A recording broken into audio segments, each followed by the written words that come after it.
podcast. Darius Rucker. Yes. Salt of the earth. You guys have this relationship. You kind of grew up together. You go to school together. Yeah. Well, they're a few years older than me. But this is like your indoctrination into the business. Yes, it's like absolutely. the opening door. Yes.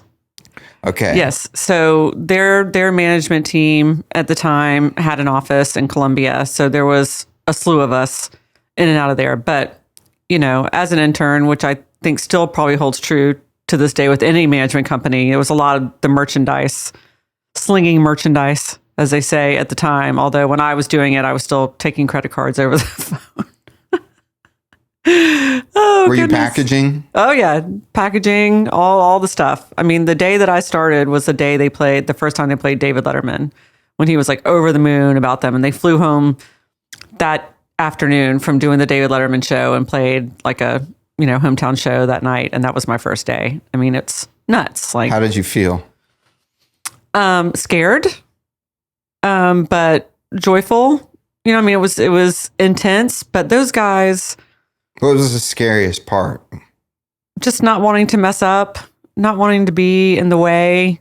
Just, I think something that also holds true this day is you just got to be a good hang to a degree. You got to kind of know when to lean in and when to not. I think I probably requested a song that night, and they were like, "Don't be requesting songs when the band's," I think I ended up driving Darius downtown. Like, he didn't want to wait for the bus. And so I ended up driving him downtown, so it's just like, I just had a lot of responsibility very early on, which was great. They trusted me with that. And actually their manager at the time, Rusty Harmon, we were recently at church together. He lives in Brentwood. Yeah. We go to Stonebridge Bible, and they started doing the Saturday service because there's so many people wanting to go there now. It's a young pastor from California who is just lovely. Represent. Yes, right. And I met Rusty's wife. I had not met her, and their daughter, and Levi and I said, this is how I know the Lord is here, is that you and I are sitting here and have known each other since 1994. And he was telling my mom, he was like, listen, she kept doing a great job, so we just kept giving her more of them. That's amazing. And I think we still do that. It's like, look, if you prove that you can do something great, then we're going to give you more to do and more to do. So what was the next move from there? Well, the Hootie guys started a record label via Atlantic called Breaking Records, which I tried to name my company, and they had literally just sold the URL to someone else. But I love that name. I know, Breaking Records, so cool. I don't know who has it now, but Riverhouse is where it's at. That's a great name for the company. But they started a label, so I went over to the label and I started doing A&R. And I was assistant to the GM, who had also moved to Columbia, South Carolina from California. And he had been the day-to-day manager for Stone Temple Pilots. So a little different there from STP to Hootie, but he was running the label and I was assisting him.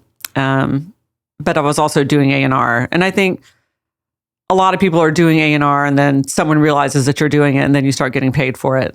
That's how I've always described it. I was out every night seeing bands, had a lot of relationships with regional bands that were touring at the time. So was being told like, hey, we want you to do A&R like, at that moment, or was it like was there a response? Because I've seen people's careers in the music business and talking about being in the mailroom to whatever. Right. It's always like these steps. Yeah. And sometimes they're forward and sometimes they're backwards, but absolutely. There's a lot of steps. And so did that feel like a big step up for you? Or I was still an assistant at the time, but having the fact that people would listen to what I had to say, I guess is definitely a great feeling that they trusted me with that opinion about music. Was that earned? I think so. Yeah. I mean, for sure. And this again kind of culminates into Riverhouse and the model that I brought with me into Nashville or into country music was always the fans first, because that's how Hootie did it out there one by one. That's eventually how the Zac Brown Band was doing it. So I would see a lot of talent early on in a bar when I would see them play to 2 people and then 20 and then 200 because they were doing that circuit. So I was there early. I mean, other people were too, but I just happened to have access, I guess, to the industry or to people that could help elevate that. Okay. I don't know if I've ever really put it that way. Well, it makes sense. But that makes sense, Yeah, so I started bringing in bands that started being successful other places. If we didn't sign them or if these guys didn't sign them, early on, Sister Hazel, who I'm still close with, the Creed guys, I don't know them, but and there are other regional bands that I brought into that got record deals that didn't have necessarily the success that some of those bands had. But they could see. And plus, we were getting sent a lot of stuff. I mean, Hootie had they were the biggest band in the world. So we'd get pitched everything from NSYNC to 98 Degrees to Evanescence. It was just all over the board. But obviously, that label didn't really take off. The best band to come out of there was Jump Little Children, who are my hometown heroes. I don't know if you know Charleston? them. Yeah. Were they at Weasels? No, they were not at Weasels. Although the bass player and I were each other's first kiss in elementary school. Oh, what's up? I know. That's a cool story. I know. So very talented. A&R, not paid, assistant, but doing A&R. Right. But gaining respect. Yeah. And working your butt off. Yeah. You said something important, which was you were out every night. Every night. Yes. The hustle. Yes, exactly.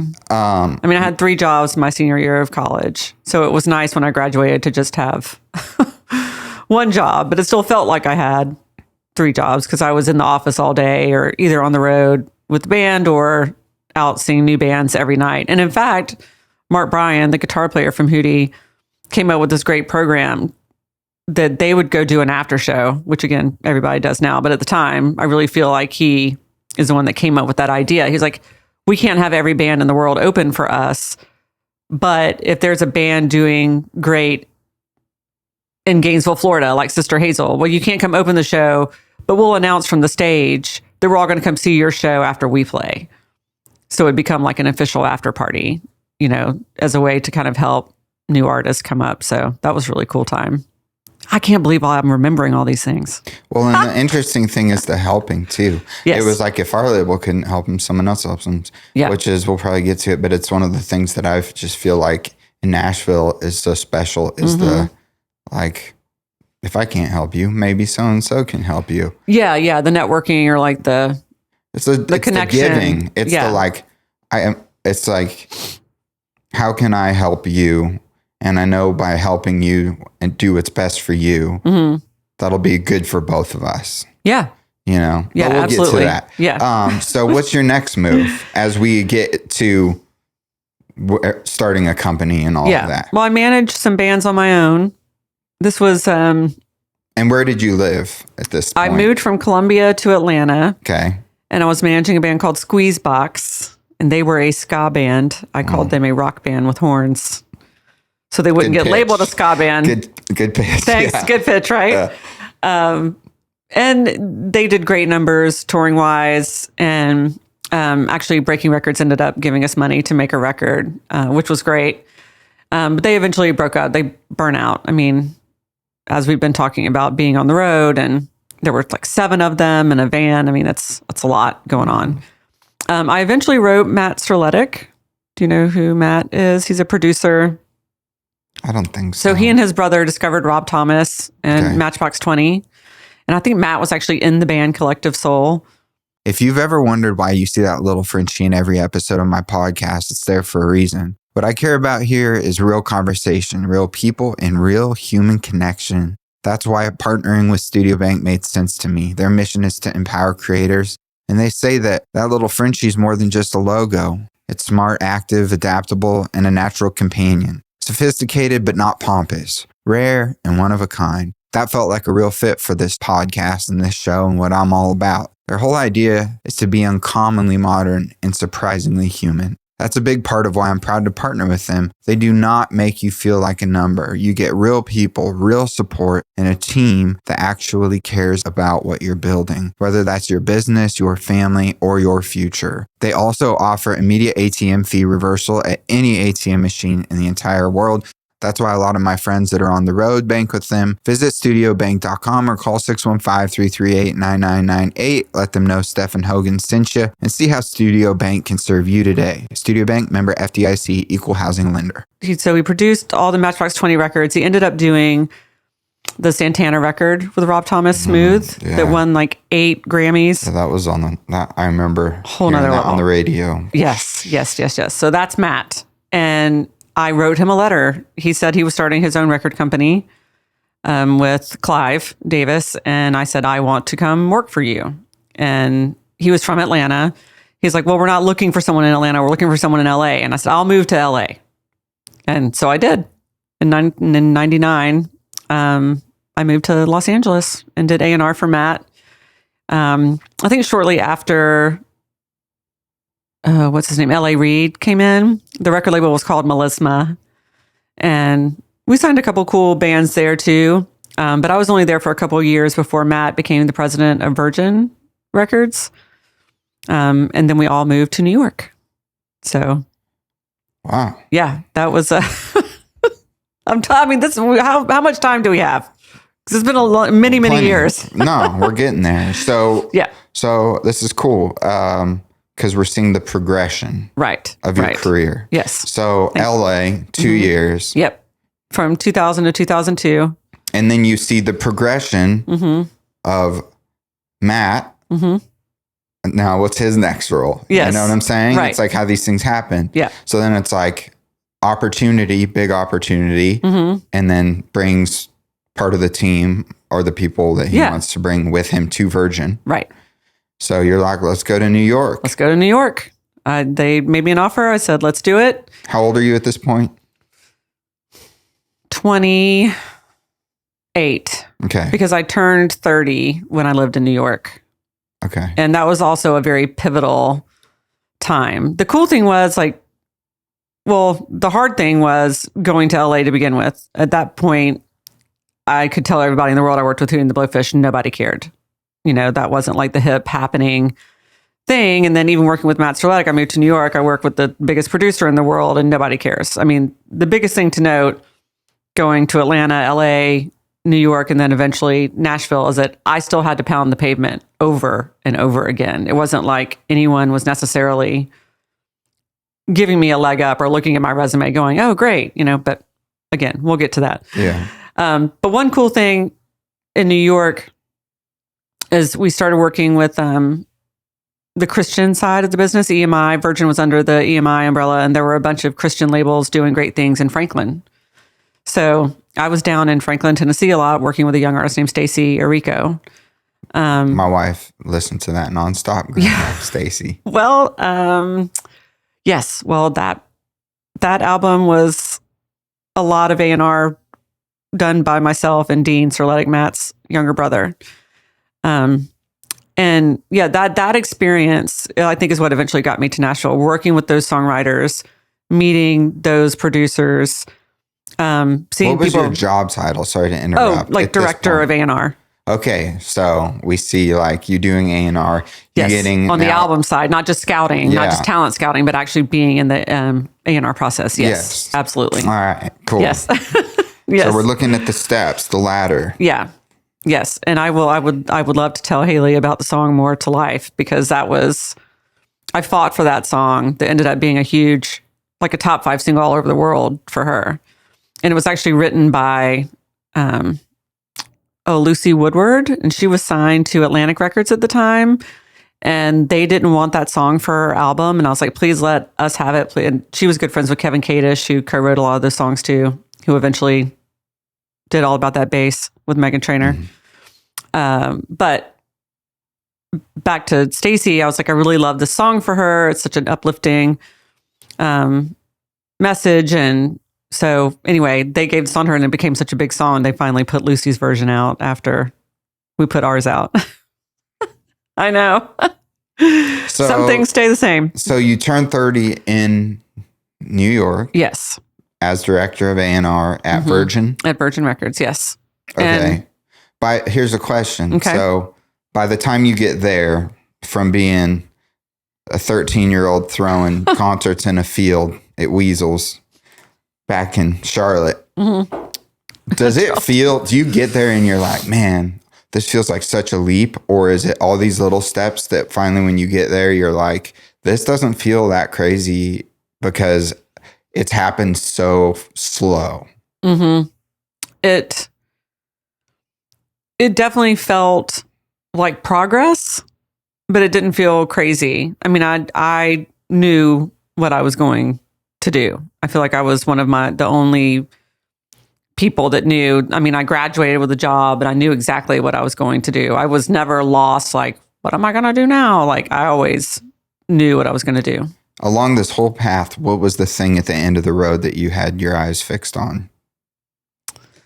Being a publisher, working with songwriters. That was really the goal. And when I turned 30 in New York, I actually said, I'm leaving. I'm moving to Nashville. Like, I want to move to Nashville and work with songwriters. Like, that was my dream. I think the biggest natural high in the world, the best drug in the world, is being there when a song is written, how you feel the first time you heard that song, and then to see it from that inception to go on a global basis and have everyone in the world feel the way you did when you first heard that song. That's A&R to me. Like, that was my goal. And the amount of lives that get changed by a song. Exactly. The impact. I can't imagine being in the car and being like, yeah, that's playing because of me, kind of. Well, it helped. Yeah. You help. You're part of a big team. Yeah. You're a big team that gets it there. But yes. But like, yeah, like maybe you opened the door to it becoming what it was or whatever. Right. But just being part of that too has got to be really rad. So think about all of that we just talked about. Tried to move to Nashville. Nobody would give me a job. Not a single person. Not a single person. What year was this? 2004. And what was Nashville like then? I think it was so closed off. I mean, everyone is so much more open-minded now than they used to be. And so Matt had actually... Was it like a good old boys club? Like, you're either in or you're out. Oh my gosh. And if you're not in, we don't care. We're too cool. The biggest boys club. Now, I did try to start my own publishing company at that time. It's called Off the Hook. Thought I was so clever. I had my friend's son, like holding a fish off the hook. You know, So I tried to move to Nashville. Nobody would give me a job. Started my own company. Went flat broke, and I mean flat broke. I got to Nashville a couple times pitching songs, and yeah, I mean they would take meetings with me, but no one took me. I don't think anyone really took me seriously. They were kind. Do you think it was because you were a woman? No, I think they were just like, this girl has no idea what she's like. What is she doing? You know, like she doesn't know what she's doing, and I probably didn't. How so? Because you would. That's just not how it works. Because you would seem quite qualified. Right. That just wasn't how it worked. You know, and people will still tell you that that's not how it works. You got to move here. You got to get in the room. You got to have writers in the room, and that's still true. But there were a few artists that were taking outside songs, and that's honestly, I left out a big part. Matt Serletic had pitched. We had an artist named Angie Aparo, who is a dude, but best singer, I think one of the best singers I've ever heard in my life. Record didn't go anywhere, but those songs were amazing. And Matt pitched a lot of them to Faith Hill. From Virgin? Yeah. Okay. So she had a big song called Cry, and that was one of ours. So that was another thing so I just thought I could do that. I could just bring in all these outside songs to these recording artists, but that didn't happen. Basically, you're back to, so like I was talking about the ladder, and then it's like you fell down the ladder. Yeah. Or you're climbing the mountain, and then it's like, oh. Yep. I got to stay on this ledge for a long time. Actually, no, I have to go down to get back up. Absolutely. So what did that feel like? Did you feel rejected? What was that feeling, getting here and realizing like, oh, this isn't going to work like I thought it was? Yeah. I mean, I just thought, if I had more time, if I had more money, like maybe it would be better. Like I thought I had a good product and I thought I was onto something, but that money just goes so quickly, you know? So luckily at that time, BMI had an opening in Atlanta. And so I took a job at BMI in Atlanta doing like membership, you know, relations, rider relations. And that was... So from director of A&R at Virgin to helping at BMI in memberships. Yep. So I moved to Atlanta. That's so important for people to understand. It is. It is. That's like there's no glorious path. That is so important to hear. Yeah, because so many people, their pride would have stopped them right there. Oh, I do not have an ego. I think that's helped me most of my career is I enjoy not being in the bubble, which quite frankly, I do live in Franklin. I do live in a bubble, but I am not impressed with myself the way other people can come off with success in this industry. Yeah. I think that's hard. Yeah. It's hard for me. I'll say that. I'm super competitive. Were you competitive? I did not realize that I was competitive, and I did not realize that I was an entrepreneur. It took me that many years to figure it out. Okay. It took me 20 years to figure out, like, that's why. God's got a plan, but you're just, the doors open and you go through them. Doors close. Yeah. So now you're back in Atlanta. Yes. You're in your 30s. I am. Mid-30s. Yeah. And like, that's a point where you're like having existential questions about your life. Well, I feel like in your 30s, you're like, what am like, I'm going to be 40 in not that long. Oh God, I did not. Oh my gosh. Like, I did not want to think about that. I'm feeling this way right now. Yeah. So for me, I'm like, 40's coming. I feel like half of my life's over. Like, I'm freaking out a little bit. But how did you take that whole step down the ladder, moving to Atlanta, getting older, and from optics level, digressing? Dude, I was still out every night seeing bands. I mean, I didn't have time to really even think about any of it. I mean, I loved that job at BMI so much. I thought I would die in that building. When they brought me to Nashville to interview in that building on Music Row, Del Bryant was still the president of BMI at that time. You know, his parents wrote just the most incredible songs. Dream by the Everly Brothers. My dad used to sing that song to me before going to bed. Like, I was I knew, I guess my instincts, like my heart, like I knew in my heart of hearts, that's where I was supposed to be.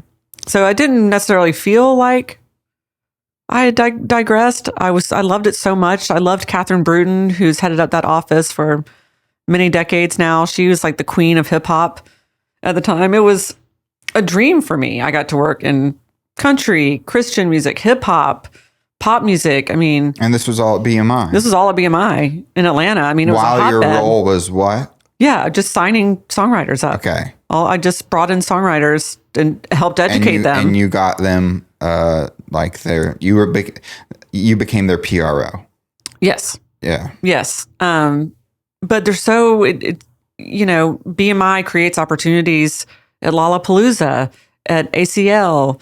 I started partnering with brands and putting on showcases, believe it or not. And here, in Atlanta and Nashville. I mean, I really got to work hand in hand with all the different offices. I mean, I absolutely loved it. I mean, I could be in a piano bar with T-Pain in Las Vegas. I could be in the studio with T.I. I mean, you think you've been put in demo jail in Nashville. Wait until you're sitting in the studio with T.I. and he plays you 71 tracks, you know? It's like, whoa, that's a long night. I bet. Yeah, so it was a blast. I helped affiliate, that's what you call it, affiliating. The word countrypolitan comes from a real era in country music, when Nashville took country music and made it elegant. Strings, background vocals, orchestra. It was country music with polish. Think Patsy Cline, Glenn Campbell, Tammy Wynette, George Jones, Charlie Pride. Songs that still had the ache and honesty of country, but dressed up with style. And that is exactly what this hotel feels like. The kind of place where every detail's been thought through. The scent when you walk in, the music, the clothes they carry, the textures, the rooms, the coffee cups, the way everything feels curated without feeling fake. So you feel the history immediately, but unlike staying right in the middle of Broadway, it feels tucked away, it feels calm, it feels like you found something. And that's honestly why I love it. It's where I go when I want to get away, think, slow down, have a restful time without technology. And when you're ready, the Ryman and Broadway are about a 4-minute walk. The Countrypolitan Hotel. Stay in the story. The Shop Boys. Do you remember the Shop Boys? They had a song called Party Like a Rock Star. Okay. Big song. Big ringtone. And they did like over 1 million ringtones in 1 month. Wow. And I think that's when you start to realize, as you're saying, the existential questions like, am I making enough money? Like I'm doing a lot, you know? Aaron Schuster on the Christian side, a big rock band called Manchester Orchestra, you know. Can you let people know, just so they understand the work ethic side, how many hours you're putting in a week? I mean, all of them. All of them. I mean, you're in the office at 9 a.m., no matter what, on the phone, affiliating people all day. 'Cause people would just call the office and be like, where's my publishing? And I'd be like, I don't know. Where is your publishing? Like, let's get into it. Let's figure it out. And then you're taking a lunch, you're taking a coffee, just like you do here in Nashville. And then you're going to dinner, and then you're just going to see bands all night. Repeat. And you're seeing bands on the weekends, probably. Oh, yeah. I definitely did not have a personal life until... There's not such thing as a 40-hour work week. I think that's important, too. Yes. As this, because you've developed immense work ethic. Yeah. No, I had no personal life. And that's why I could also be flexible and walk through that door when the opportunities came, because I didn't even have a house plant, you know? Yeah. So you can get up and move. It's like when you start to have a family and have to think about those things about other people besides yourself, you know, that's when it can be tricky. Like, oh, maybe I can't just get up and go. Or maybe you can, because I think you did that, right? Yeah. So it's another podcast. You can interview me on that one. So you're in your 30s, but I know you were...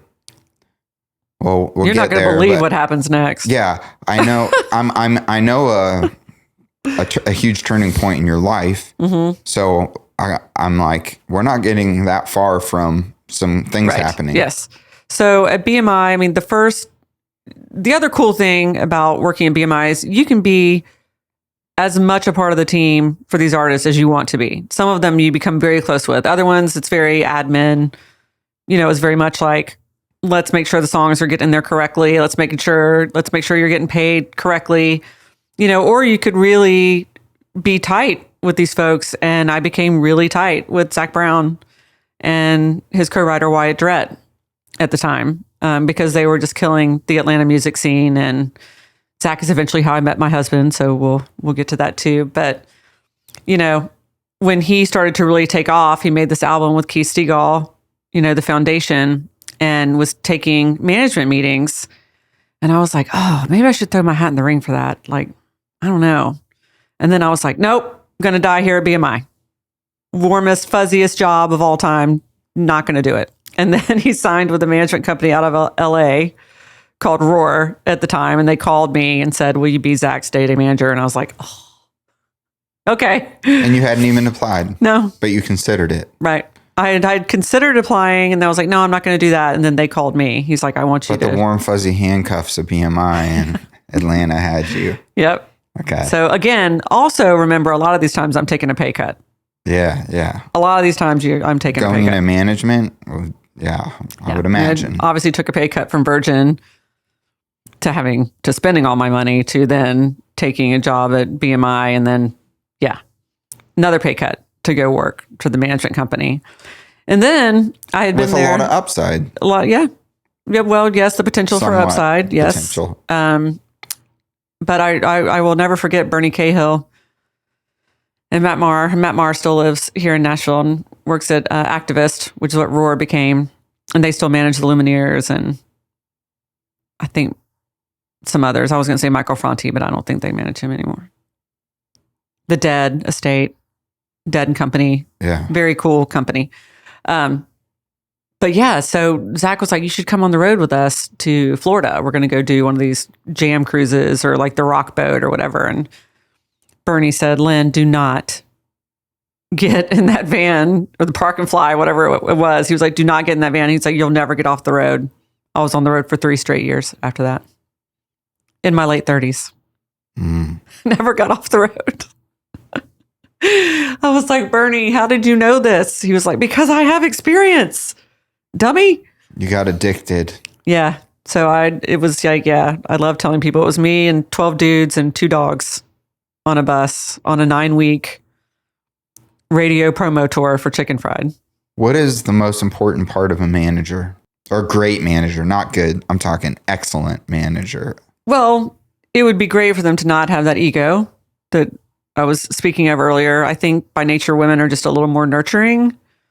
You know, if I were a dude, I wouldn't want to wake up Zach Brown every morning to go do a radio show. You know, I feel like I was good. I was good at... And if I was Zach, I'd want a woman to wake up. Exactly. I'd be like, it's okay. I'm giving you, a few minutes to wake up. And I'll like, get up, dude. Yeah. We got to go. No, but I think ultimately a manager has to educate themselves on all areas of the business. Like if you don't know what a PRO does, figure it out quickly. If you don't know how to read a contract from CAA, figure it out quick. Like I think a good manager doesn't know everything. I think that they aren't afraid to ask what they don't know. And I think that's the problem is a lot of young managers today will just say, oh, it's yellow, it's yellow. And then go, oh, never mind, it's green, and then you've lost that trust. So, I mean, everybody has to start somewhere, but I think experience is what really makes a great manager. Clarence Spalding. I just think he is like the end all be all. Like he's been in the trenches. He gets the strategy of it all. He's got great people surrounding him. It's a difference. I look at Clarence and I was like, I want to be like him. I don't want to just own I don't want to own a job. I want to own a company. Can you give context for listeners that don't know who he is? Who Clarence is? Yeah. He has managed Brooks and Dunn, everyone from Brooks and Dunn to Jason Aldean. I mean, look at the career that guy's had, He also picked up Darius at a time where no one looked like Darius in country music. And they figured out, how to make it work. They put him on radio stations and they did trivia, like country trivia with Darius Rucker. And he knew more about country music than the people at the station, It was like, oh, he's not country. And it's like, no, wait, but he is. So I just think I look at little things like that became big things, which has been a theme here today, I think. And I just saw him as Stagecoach too. Like, I mean, he's still there with all his people, So I just think he hung the moon. But yeah, I think just you have to really educate yourself. You can't be firing on one cylinder. Like to be a great manager, you got to be firing on all cylinders at all times, which is why I don't do it anymore. I almost feel like this is a complete side note, and I want to get back into your story, but I had this thought the other day, and it was an unpopular opinion, but I was like, if you're going to go after the artist thing these days, I almost feel like you have to be a great performer, a great artist, a great songwriter, a great business person, have built a brand, understand your brand, have something unique to bring the market that is your own lane. You're the first you. The market's going to respond to you, and then people will probably follow what you're doing, right? Because you're the first to do that. And I went down this list of things, and I was like, a good artist is kind of like you're wearing all the hats. You understand what a PRO is and splits, and you understand if you get a publishing deal, what's going on in artist development and how much the label's taking or what. Like to me, I think that an artist needs to be like, I think we think music business, or I'm talking to someone that's a, power player in the music business. And I don't know who it was, but they were on my podcast and they were like, someone had the opinion of like artist is like the biggest small business kind of a thing. Mm-hmm. And I don't think artists think about themselves as a business. Right. I think they think about themselves as just the creative side, you know? But that's my unpopular opinion, is you have to be good at all those things. And maybe you're not equally strong across the board. Right. But you have to be. Or you don't have to have the best voice. If you don't have the best voice, then you have to work really hard at it. You don't have to be the best guitar player, but if you're not the best guitar player, you better practice every day. Billy String still takes guitar lessons. He's an alien. He's not even of this planet. Yeah. He's like the so fastest talented. picker out there. Right. He's so talented. And he still takes, I don't know if I want to be the guy giving him guitar lessons, but he still takes lessons. I heard Chris Stapleton has a vocal coach. Right. So, yeah. Right. There you go. And he's flawless. So back to your story. Yes. So this is all happening. Mm-hmm. What happens next? So I worked with Zach on the management team for 7 years. I stayed on the road 3 of those years. I came off the road in 2010. And I think that's when I finally was like, I was about to turn 40. And this is the existential dread. Yeah. He asked me, I was still on the road, and he was like, you don't want to be out here anymore. And I was like, dear God in heaven, I do not. No, I do not want to be out. I love you guys, but I can't be out here anymore. I mean, it's crazy. And he said, I was always Zach's publisher too, by the way, in addition to wearing many other hats. I was always the publisher because I had the experience. So he was like, let's start a publishing company. And I said, okay, great. And so I left the management company and went to work directly for Zach. And I thought we were going to start this big publishing company, which we did. But the same day he was like, oh, I also want to start a record label. And I was like, what? No, we're going to start a publishing company. He said, no, you can do both. We'll eventually find someone to run the label. You can do both. And I was like, oh my gosh. So at the time I thought, eventually, because he got all of his recordings back from Atlantic, and that deal only lasted so long. So in my mind, I was building a foundation for us to release CBB records in the future. And in the meantime, he of course wanted to help out his friends in Atlanta who were also songwriters and playing in bands at the time. So we signed a handful of artists, and I started coming to Nashville more often. And I guess we did a deal through the Orchard, or Red at the time, which is now the Orchard, which is arguably one of the biggest independent digital. I mean, they were the biggest independent digital distributor at the time.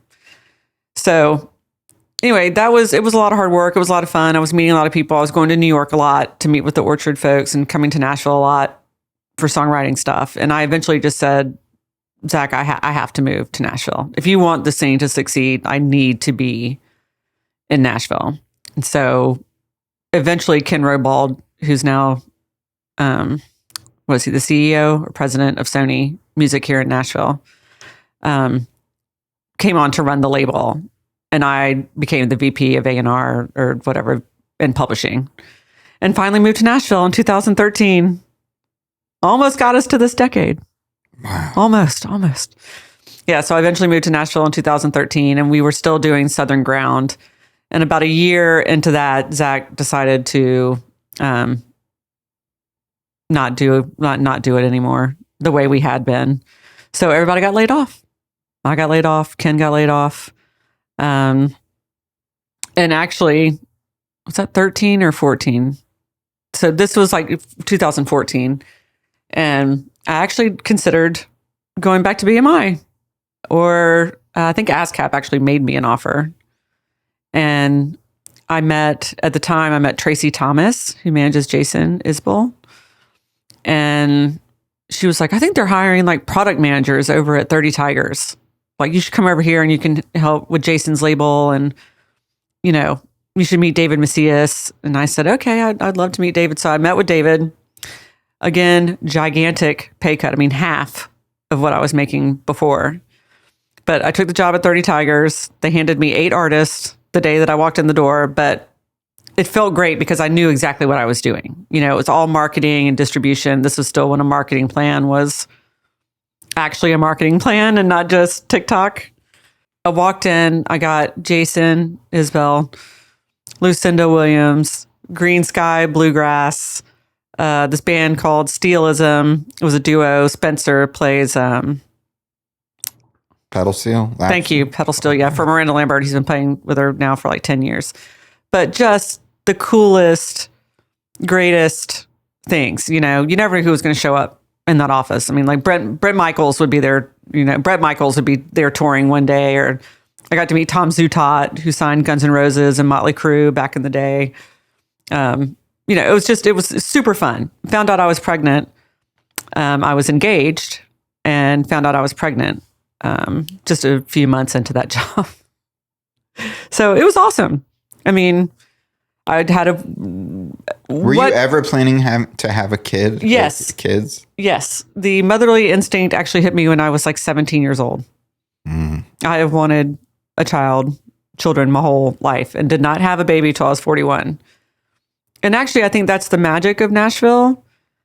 I think being even in Atlanta, in New York and LA, I didn't know that I could be a mom and be in the music business. To be honest with you, it just wasn't. I was like, well, I guess it's just not in the cards, you know, because I'm just always going to have this career. And then I eventually met my husband through Zach. So when I came off the road in 2010, we started dating, and he is the love of my life. That man has helped make all of my dreams come true, including Levi, who was sitting downstairs. I probably would have had more children if I hadn't been in my 40s, you know? Yeah. My mom was around that age when I was born. Yeah? Are you an only child? I have a brother. You have a brother? Okay. Yeah, he's older, but my dad was 45, and so I kind of liked having older parents. Yeah. I think Levi enjoys it too. You can tell he's already kind of an old soul. There's a wisdom. Yeah. He's super chill. We're way more grounded. Yeah. You just know more. Yeah, exactly. Life experience. Yeah. Life experience. Like that's the whole thing that you're gaining in this whole like conversation. All I'm thinking about is the amount of like, we are so impatient as human beings. Yes. Yes. Like patience is one of the weakest muscles in so many people, especially in a place like Nashville where you want to get here and become famous. Yeah. And things just don't work that way. Or building a business or a podcast. It's like, oh, you want sponsors? Well, you're going to go into debt and accumulate credit card debt if this is what you're going to do. And you're going to self-fund yourself and bet on yourself to get to a place where you can possibly have sponsors that will help fund your podcast. Like, it's a startup mentality. Not without, like, I feel like people just have to understand that the grind is relentless and that the only people that make it are the ones that are willing to go through the valley of death, the despair, and survive it and keep going. Those are the ones that make it. Right. And I feel like there had to be some valleys. We haven't gotten into them. Yeah. But would you agree with me? Oh, yeah. Yeah. That's a characteristic of just like successful people.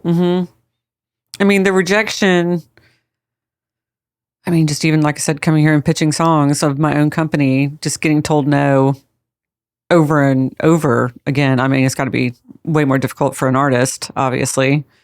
But yeah, I think being resilient and just knowing that you definitely have to trust your instincts. You definitely have to trust your gut. And I guess that's not something everybody can do. I think that in itself is difficult. Like you're saying, betting on yourself, trusting yourself, knowing that there's a light at the end of the tunnel is the best part. But yeah, that comparison I see the weight of that comparison on so many artists. It's like, don't worry about what anyone else is doing. It doesn't matter what anyone else is doing.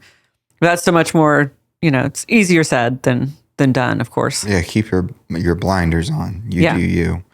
What's the biggest question that you get asked by artists or people that, if you're willing to take a meeting with someone, what is the biggest question that everybody has asked you as you've been the successful executive woman in the music business.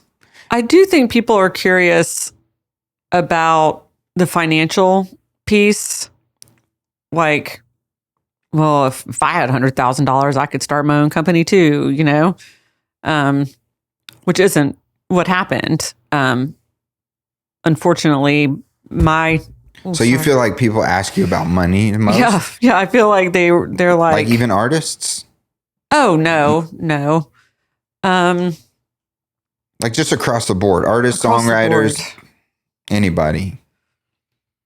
Oh my goodness. I don't know. I have to think about that. What do you think is the question people should ask you that they're not asking? I do.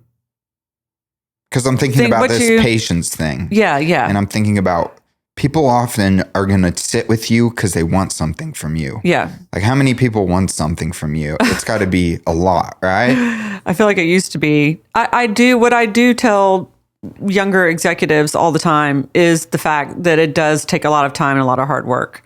Like let your work speak for itself.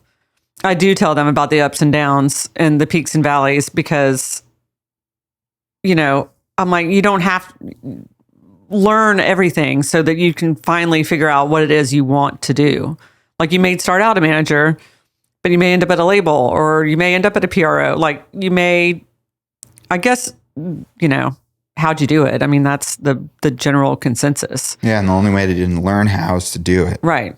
I guess that's the general. Yeah. Like how'd you do it? And I'm like, well, I just, because also a lot of people, I think sometimes like, oh, you're so lucky. Like that, nothing makes me crazier than that, Yeah. Those are two really good questions. And I don't have great answers for you. That's okay. So I'm like, we got to get to Luke Combs. Okay. Let's do it. So get us there. Okay. Any way you want to. So in 2015, I had Levi in January of 2015. And I think at that point, unfortunately, as I was going to say earlier, my husband had lost his dad and his granddad while I was pregnant, which was very sad. Working at 30 Tigers, great gig. I can be home with Levi. I actually got promoted while I was on maternity leave to the VP of marketing, which was cool. But when I went back after having Levi, it wasn't the same for me. I mean, your life changes, as you know. Your priorities change, things change. And I think my husband's got tired of me kind of saying like, I feel like I'm doing all these things and what am I doing it for? And, I've got this promotion, but I'm not making more money. I'm not, and I want to be with my son. And I want to be with Levi. Yeah. So Jay, my husband, kept telling me we lived in East Nashville in Inglewood in a house overlooking the Cumberland River. Mm-hmm. And I feel like it was summer of 2015. So that's why I'm here. We're celebrating the 10 years of Riverhouse. Woo, woo. Whoop, whoop. And and Jay, my husband, just said, you should just start your own record label. He's like, you know enough people, you know enough about the business. You should just start your own record. And I was like, that's so dumb. Like, I'm great in the building. I love being in the building. Like, I'm not doing that. And eventually he's like, you can just call it Riverhouse. This is the Riverhouse. And I was like, oh, okay. So, you get online. It's like, okay, well, riverhouseartists.com is available. And it's available on Instagram. And it's available on Facebook. And that's where you start. Yeah, it's like, can I get these handled? Yeah, GoDaddy is where you start, right? It's crazy, right? Yeah. So that was in September of 15. I told David Macias I wanted to start my own label. He said, I completely get it as long as you do it with me. And I said, of course, I'll do it with you. So in September of 15, Chris Cappy, that manages Luke Combs, and I used to be good friends, and we were actually roommates in Atlanta at one point. And he moved to Nashville. He was going to manage Luke and I think John Langston, who eventually I think went with Carrie Edwards. But at the time, he moved to Nashville and he was like, hey, I have something I want you to put your ears on. Like, just, I think it's so funny still that people are like, hey, I want you to listen to something. I don't mean to be annoying. I know it's, and I'm like, no, that's how you find people. Like, that's A&R. I mean, I don't have to get it from a lawyer or a publicist or whatever. I mean, a lot of cool stuff have come from my friends and family, you know. But he's like, hey, I want you to listen to something. And so he came over and to the Riverhouse, which we were actually renovating at the time. And I just remember we were sitting on my kitchen floor and he just pulled a speaker out of his backpack and started playing like the first 3 songs from what would become This One's For You. And I was like, wait a second. I was like, I think you might actually have something here, which also doesn't happen anytime your friends and family give you stuff. But were these the demos that Luke paid for himself? Yeah. Okay. Mm-hmm. Yep. He had paid for them himself with Scott Moffitt. He had 2 EPs out, and I think he had just put Hurricane out, and he had the 6 songs, which again would eventually become This One's For You. Had 6 of them actually. Wasn't he killing it on like Vine or something, or some social He had platform? been killing it on Vine, but I had no idea what he looked like or anything. I heard Out There, which was the first song on the record, and I heard Stapleton Moments. I mean, I heard that kind of voice mixed with very commercial country songwriting or whatever. Yes. But at the time, I didn't know what my label was going to be. I didn't know what genre of music it was going to be. I mean, it could be anything over at 30 Tigers, you know, it's all genres. And I wasn't trying to sign Luke at the time either. I was really just helping Cappy because he had never done artist management before. So my goal was just to help them make goals. Like, let's help you set some short-term goals and some long-term goals. And during that time, you'll hear Luke talk a lot about taking these meetings on Music Row and even at BMI or ASCAP, and they were like, "Yeah, we don't hear it, son," you know, or nobody wants to look at a poster of you. Bones, where he was told, like, but I mean, I think everyone gets told that. I know. It doesn't matter where it comes from. Yes, you're going to be told no 1,000 times. I feel like it just comes with the territory. It should motivate you more, if anything. Yeah. You're one no closer to a yes.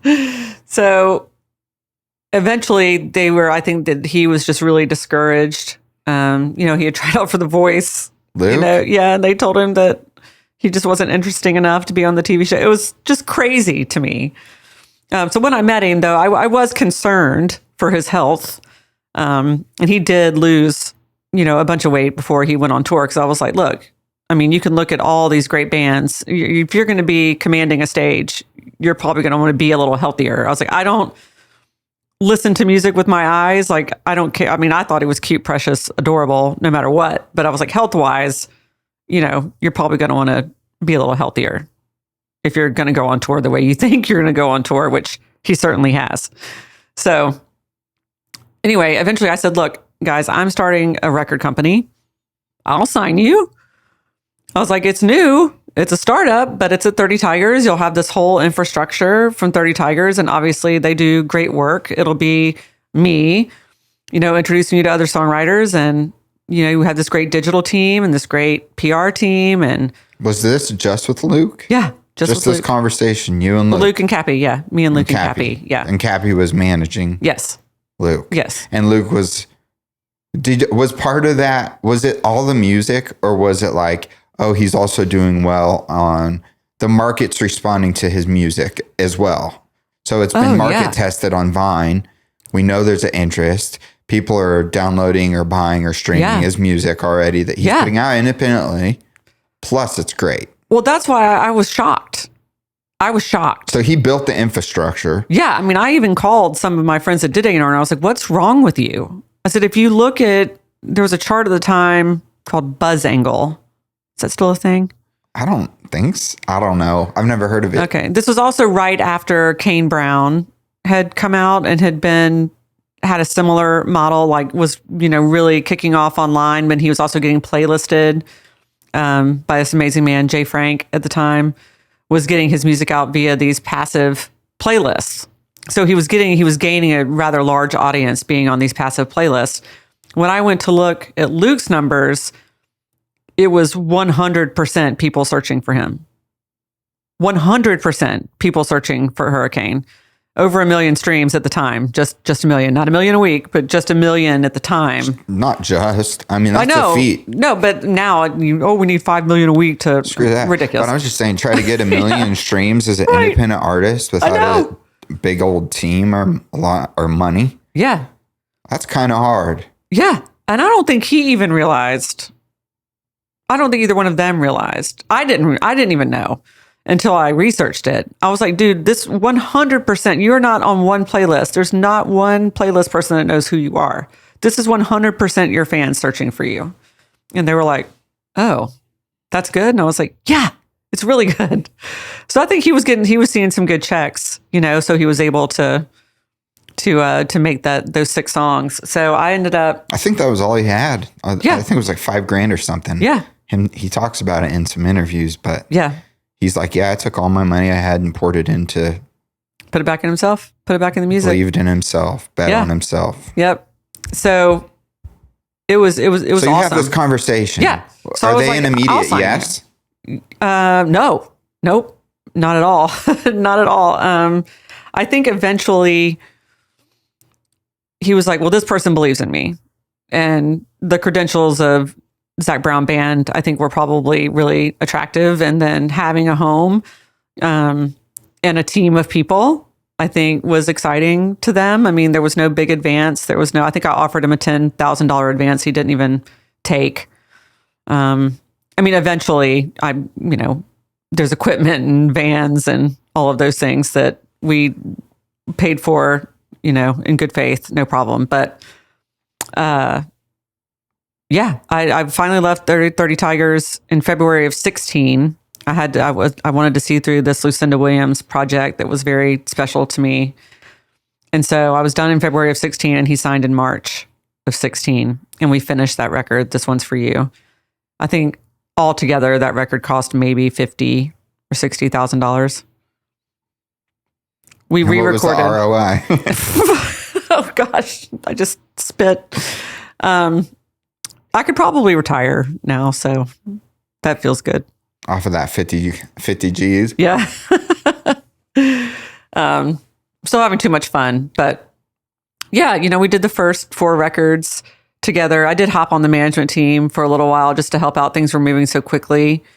And then I just said, guys, I do not want to be a manager. This is not what I signed up to do. Like I wanted to start a publishing company and a record company, and I really need to focus on, as much as I love them and loved him, and miss him all the time. I was like, this is what I want to do. So I made a very intentional decision to start focusing on the executives in the office and helping them with their leadership. I'm like, I don't need to be best friends with the artist anymore.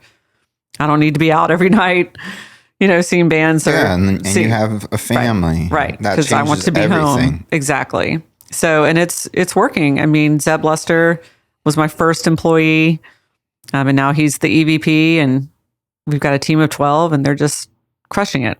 And because Zeb has learned everything about the business, he often has people come to him and wanted him to be be their manager. So we're also going to be relaunching the management division. I myself will not be managing anyone.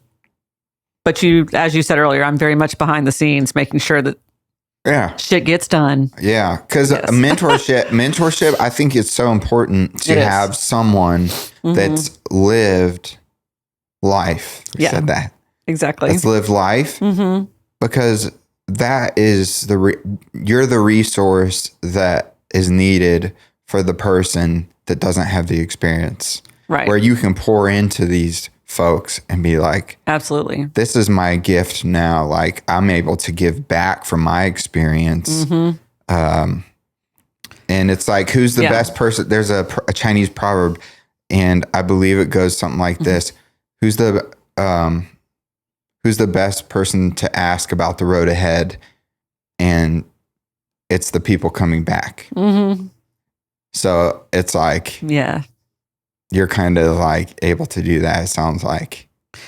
Yeah. And I think for me, I also want them to do it the right way. I want Zeb and the young managers under him now to be able to make good decisions,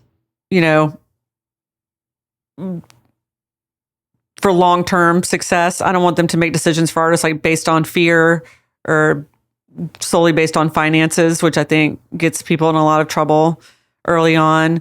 You know, the deals that we do are not everything's fit. We're partners with everybody we work with. Luke and I were partners. He gets all of his music back in like 15 years. You know, it's I wanted to make sure I could get up and look at myself in the morning every day and feel good about what we're doing. And I think without ripping people off. Right. Everybody has won in this Luke Combs situation. Everybody has won in this situation. The label, the agent, the manager, the origin story, whatever. You know what I mean? Like everybody has benefited tremendously in every way, you know? I'm curious about great. Luke. After there's this huge first record. Yeah. And people respond. Mm-hmm. He's now out on the road. Yeah. And there's all these expenses, and he's an artist, but he's getting funding from a label. Right. To be able to go out and hit the road and grow and get bigger, sell more tickets, make more money. Yeah. So you have this massive amount of debt, essentially, as an artist that you have to pay back the label or recoupment. How many records and or tours did it take for Luke to get out of the red? Oh, it's the very first one. So the first... Yeah, I mean... Like first tour, first year, or first like... Yeah. Same thing with Hudson Westbrook, who we work with now. And that is not the norm by any means. But he was already making some money. And I think, again, from my experience at record labels and working with bands that had been on tour, I mean, Live Nation came in with a offer of $13 million. And I was like, don't even look at it. And Cappy and Luke were like, what are you talking about?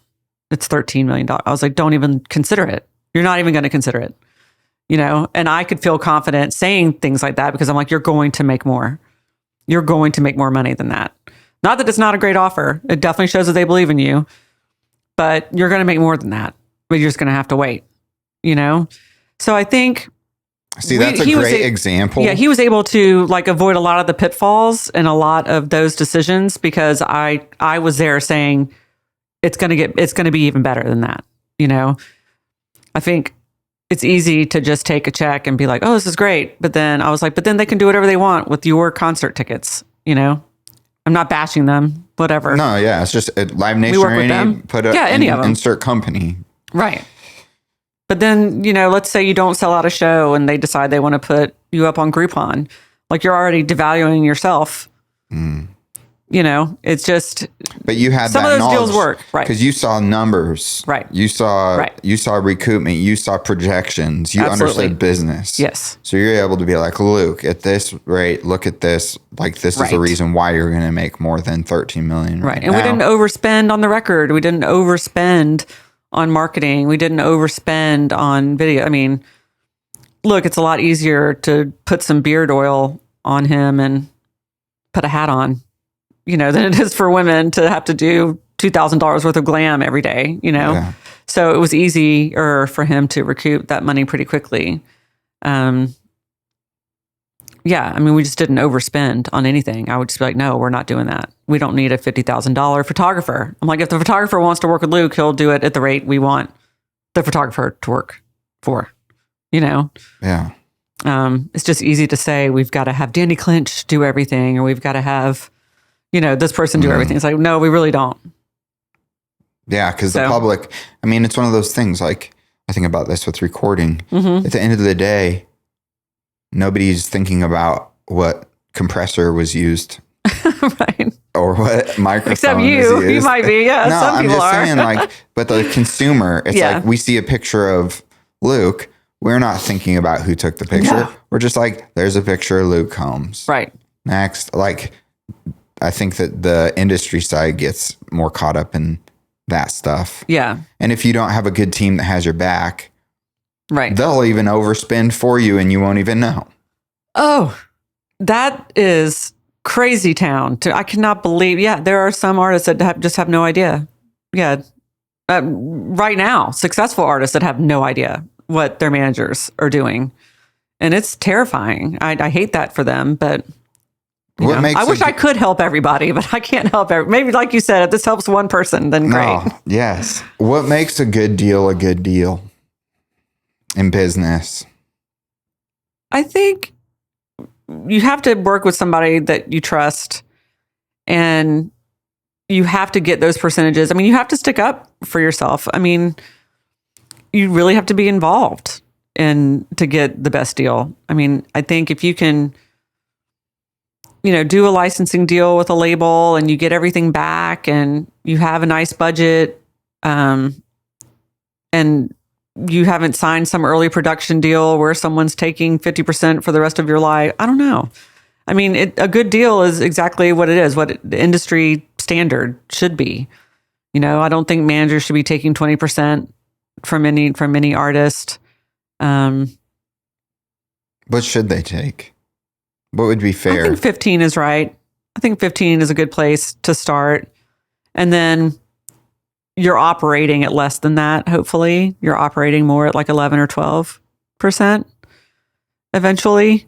Agents take cuts, managers take cuts when there's a lot of success. So there's a lot of cuts. Yeah. Before the artist sees their side. Yeah. Yeah.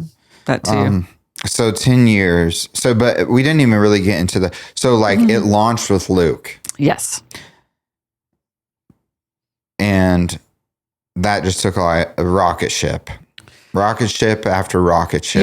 Yes. I knew that he was going to be successful. I did not know it was going to happen that fast. And now you're celebrating 10 years. Yes. And Luke signed in what year? So he signed in 16. Okay, March 16. Of 2016. We finished the album. And then during that time, I also met Ray Fulcher, who co-wrote a lot of his songs. He was from Georgia. He and my husband grew up down the road from each other. So Ray was the first songwriter that I signed to the publishing company, because I honestly didn't know if one or the other was going to keep the lights on. But the publishing company is what I'd really always wanted to do. Didn't you throw like $30,000 at something at some point in your life? That was Luke. That was what Luke? I said I needed. Yeah, I said I needed $30,000 to help get this record off the ground. Okay. So that's what you asked for from 30 Tigers? Yep. Okay.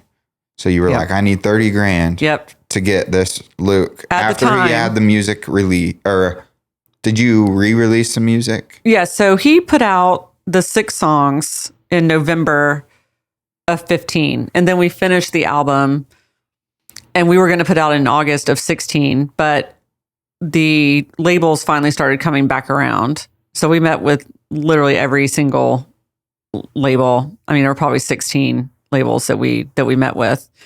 And because 30 Tigers had we kind of had a slapstick radio team. This woman, Pam Newman, who was part of helping break the Dixie Chicks back in the day, and Old Dominion.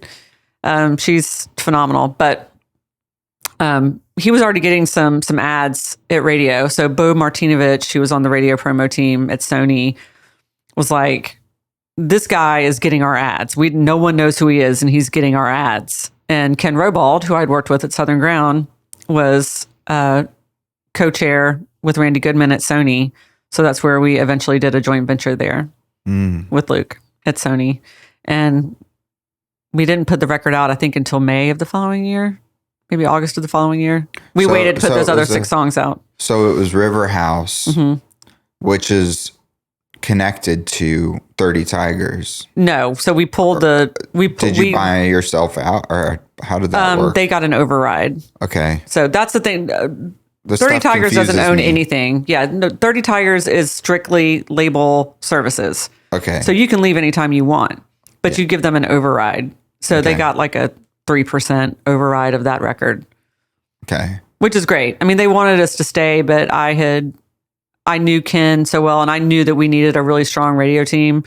And I think I paid out of pocket to have the 30 Tigers team stay on for like a couple extra months, because when we signed to Sony, they were like, well, let's pump the brakes and I was like, no, there's no pumping the brakes. It's full steam ahead, like full steam ahead.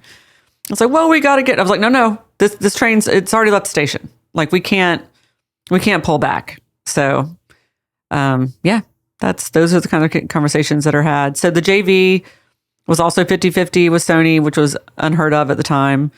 So Luke and I were still partners on the deal, and then we partnered with Sony together. And then I did a second JV with Sony outside of the Luke stuff. Okay. Where I worked with Jameson Rogers, which was super fun. He's such a great writer. But it's not, I like that. It seems like those JVs are inevitable when you get to a size where you need the infrastructure of a Sony. Exactly. Yeah, we had to have them. We had to have them for the global success that Luke has now.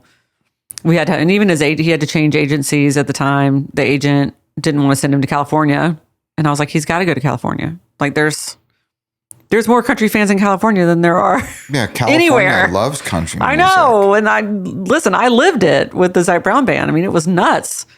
We played like airfields and stuff. I mean, it was nuts out there. Sold out everywhere, probably too. Yep. Yeah. So, but they, again, I think sometimes people are so kind of short-sighted on these things. Short-sighted. Yes. Short-sighted. Yes. Yeah. This is so cool, man, because it's like hearing your story to me reinforces playing the long game. Mm-hmm. And I think people need to think in terms of not 1 year, not even 5 years, I think decades. Mm-hmm. And back to people just want what they want and they want it now, and being patient. Mm-hmm. I feel like the theme throughout your career is patience. Mm-hmm. And just hearing like, what are you doing when you have to be patient, and what are you doing when you shouldn't be patient? Like with Luke, no, we're putting our foot on the gas. No, we're not pulling back financially. We're going to keep going. Like knowing when to, and trusting your gut is the thing that you said that's been standing out to me in the conversations I've had with really successful people, is the trust gut side of things. Yeah. And something doesn't feel right, you just can't do it. Yeah. Yeah. I think that's very interesting because it's a commonality, and it's something I'm starting to do that's totally new to me because I'm analytical. So I get, and I would imagine the people that you are, like, I don't know if mentoring is the right word. I'm just going to use it. Absolutely. That you're mentoring. They are going to think a lot about, when the money enters the equation, the risk factor. Right. And they're going to be risk avoidant because they're going to be like, I want to know that this is going to be the thing. This guy I knew at a publishing company, they were like, don't sign someone unless you bet your house on it. And that's a lot of pressure to put on someone. Yeah. It's Lord, like, you might not never anywhere. Sign anybody if you wouldn't bet your house on it. I think it's the dumbest thing in the world to say that, because there's going to be successes and it's just it's a statistics game. Most of the records I listen to, no one's ever heard of. I mean, there's so many, Americana bands before I feel like there was even an Americana genre, Who? Oh God, you got to listen to this record. Jolene. The band was called Jolene. They're from North Carolina. Okay. The record's called Hell's Half Acre. It's one of the records we did at Breaking. That's how old it is. But if you listen to it, you'd be like, oh my God, this would be so huge today. I mean, when I was a Virgin, I signed a rock band called El Poos. It was 5 black dudes that were playing punk rock. They went on the Warped Tour and toured, internationally, so ahead of their time. Like, if you ever get to meet Jonathan from Crush Management, every time I see him, he's like, El Poos should have been the biggest band in the world. I'm like, I know. That's awesome. So I've definitely signed and worked with more bands that have not been successful than I have that. Yeah, but it's cool that the ones that I have, are historically, legendary. So what was what did you say at this woman's breakfast that, like, when I read on Music Grow that you were the keynote speaker for this event for women? There was a few speakers, but for this event, you were saying, man, I wish that had been recorded because I felt like that was really good. Do you remember some of the things that you said? Yeah, I think the same thing that I've said here today is it is just not always pretty. It's not always the prettiest path. And you really have to advocate for yourself just like in any situation. I think you have to know who you are and what you stand for, and maybe not necessarily who you want to be, but I just think you've got to know the value of you. Because that's easy, so easy to get lost in all of this. I think as an example, even with Hudson Westbrook now, who's also seen a lot of early success, quit college to go on tour. For 2 years now, he's been courted by all the major booking agencies. And I've been able, Zeb being the manager every week. Well, WME called again. Well, CAA called again. And again, I have a lot of friends that work there and they do fantastic work.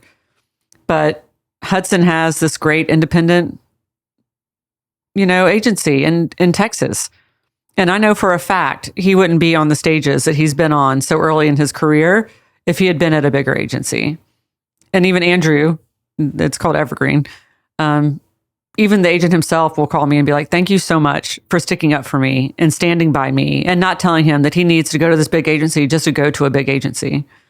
Mm-hmm. I'm like, you don't want to go there and be one of 500 people that are trying to get, a stage at Austin City Limits. He played a main stage at ACL 2 years ago.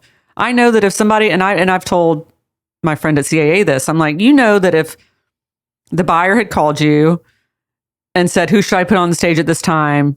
You would have had 5 other people that you would have had to bring up before you brought up Hudson Westbrook. And that's fact. And he was like, yeah, you're right.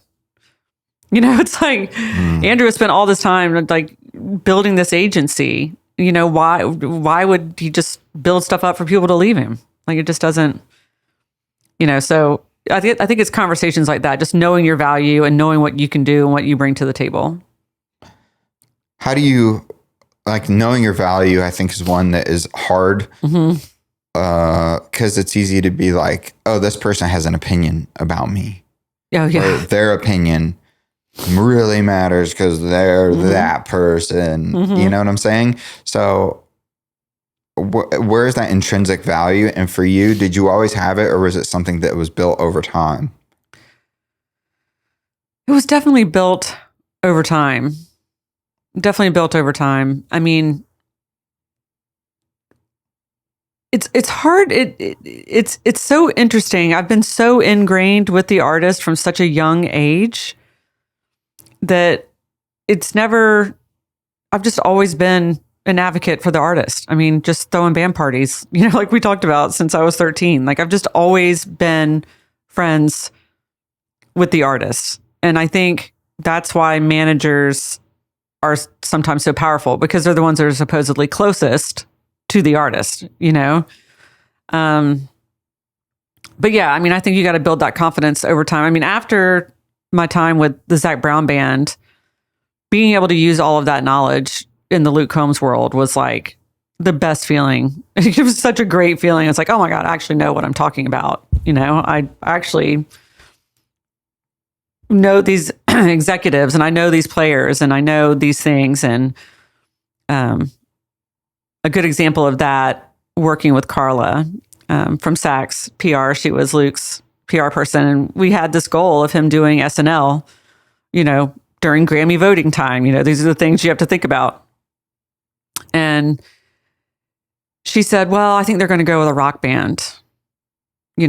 Like we pitched him for this particular date, but I think she said they're probably going to go with a rock band. And I was like, you let me at him. It's like, that's the competitive part that comes out, right? I was like, you let me at him. And I took a live recording from 20,000 people in Wisconsin singing Beer Never Broke My Heart. And I said, you send this to them. Yeah. If that ain't rock and roll, I don't know what it is. Right? I just got chills. I was like, you send them this video, you send them this live recording of 20,000 people singing this song. And if they don't book him, then I quit. Like, so dumb, I quit. And then, of course, he got it, which was great. See, that's the side. Right. But then the pandemic hit. So we were in New York right when the coronavirus started. Oh, jeez. And we're like, oh, we got to get home. But he played? Yeah, he did. Good. He did in January of 2020. Did he win a Grammy? He has not won a Grammy. He's been nominated several times, but he's not won one yet. That's a whole nother conversation. It is. I heard that that whole situation and voting and all that stuff is not what the public would like to think it is. Mm-hmm. Man, this has been a very cool conversation, kind of hearing your life story. I feel like I've taken up your whole day. No. Oh, no, we're good. It's cool. I got a dentist appointment at 2, so. We're chilling on time. Oh, good. And so, last thing as we wrap up. Mm-hmm. I feel like I haven't really answered one question that you've asked me. You have to answer this one. Okay. I don't know if you can. Have a sip of coffee. By the way, my wife we have an espresso machine, and I mean, it is. Lynn says heavenly. That it's really good, and that I prefer our home coffee over going absolutely out somewhere. I mean, this is delicious. Yeah. I mean, I want to chug it, but then I feel like I would have been like, yeah. Yeah, that's okay. Yeah. I'll have one after, or I get too nervous. Yeah, I know. No, I'm very anxious for sure. Been anxious my whole life, so. Yeah, I take medicine This was a Band-Aid when I walked in. See, that's okay. Yeah. See, like the anxiety thing, just like, see that I could talk to you. I really wanted to do like a life story to what got you from point A to point B. Mm-hmm. And I don't ever do that. Usually I'll just start in the recent and I'll probe the person for like, questions and feelings and things like that. Mm-hmm. But I feel like your story in particular is one that should be told. Yeah. Because not everybody's going to know it. And I think for me, the big takeaway is the amount of tenacity required, the don't stop mentality. I mean, to me, funny enough, it's that, it's the Bailey and Luke song. Mm-hmm. When it says you don't have a backup plan, like backup plan to me has been a song for me personally where I'm like, when that hook hits at the end of the chorus, I'm like, that's right. Right. Like the only backup plan is to get back up, or whatever the lyric is. Yep. Or I don't know. Don't let nobody clip your. See, what I love about Luke too, that's such a great song, and BZ's so like uplifting. Hype. Anyway, so hype anyway. But I love when you're talking about that authenticity, and just kind of going back to, it doesn't have to be perfectly polished or whatever. Like, and I wasn't a part of that song at all, but I love it when Luke says, don't let nobody clip your wangs. Your wang, it's like, because that's just how he talks. Yeah. Right. And so that's why people love him, because it's just so real. And I'm so glad that there wasn't a producer sitting there going, it's wings. You're supposed to say wings.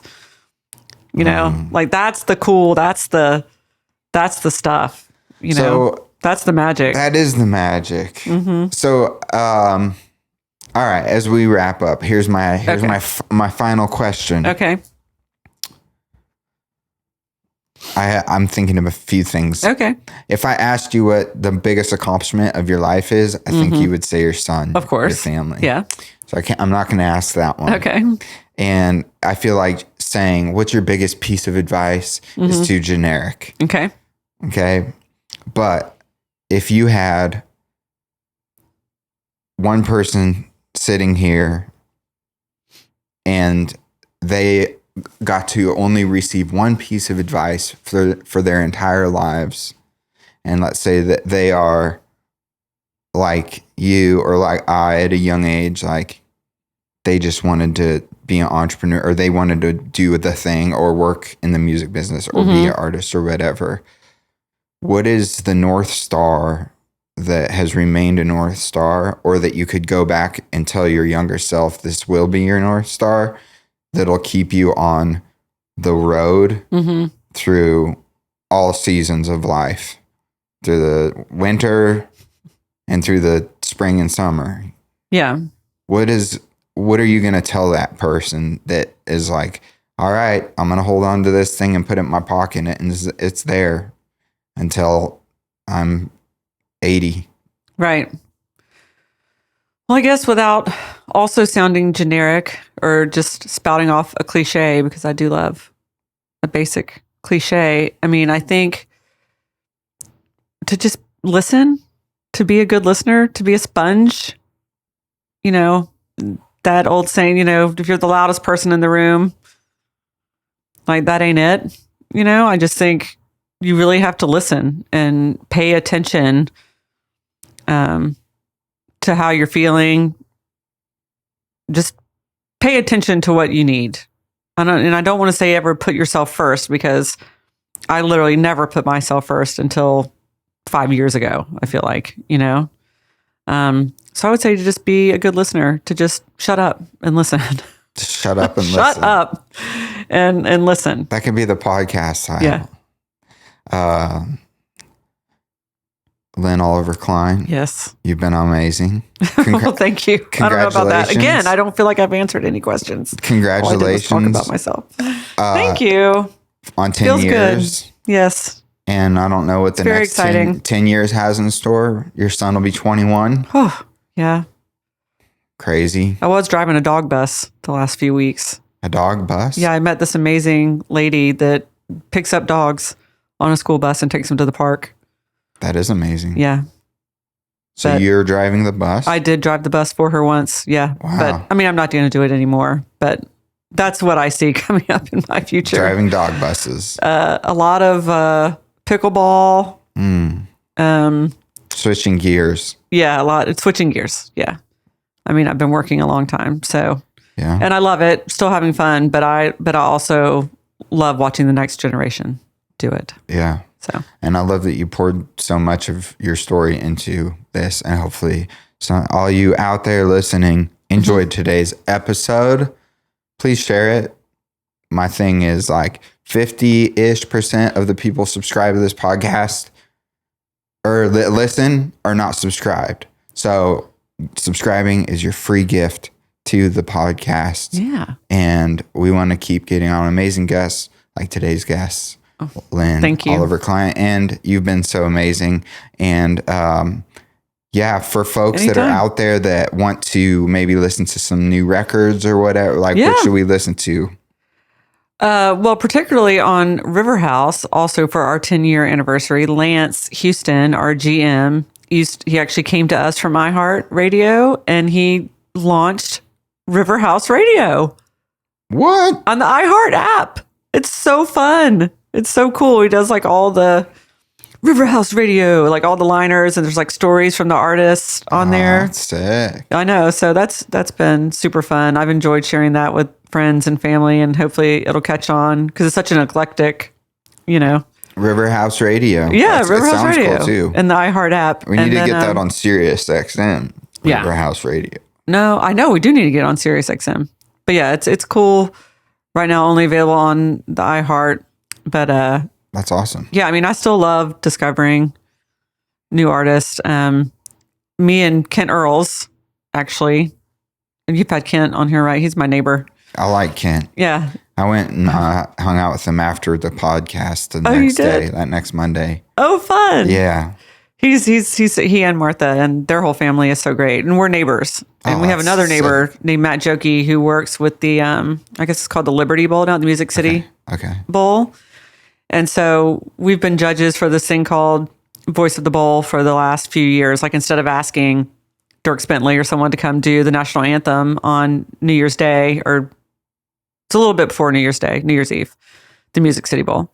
They do a competition for someone to come sing God Bless America and the national anthem. And I've met so many cool artists that way. I actually ended up working with the Kentucky Gentleman who auditioned one year. And this past year, we had a young lady named Charlie George who's still in high school. So check her out. I think she's so good. So young, writing these fantastic songs, and just, she's so cool. I think she just sold out the Bluebird, like her first time playing. Come on. Yeah. So in addition to Riverhouse Radio. Riverhouse Radio. I really like Charlie George. Okay, Charlie George. She sounds like she could be the voice of a generation for sure. Oh, that's exciting. I probably shouldn't have said that here. We'll have to remember that and come back to this. And listen, well, thank you again. I appreciate it. Thank you. Thank you for having me. Yeah, that's it. Now I need to hook you up with some Victrola. Yes, please. Do you ever watch any true crime stuff or listen to any true crime podcasts?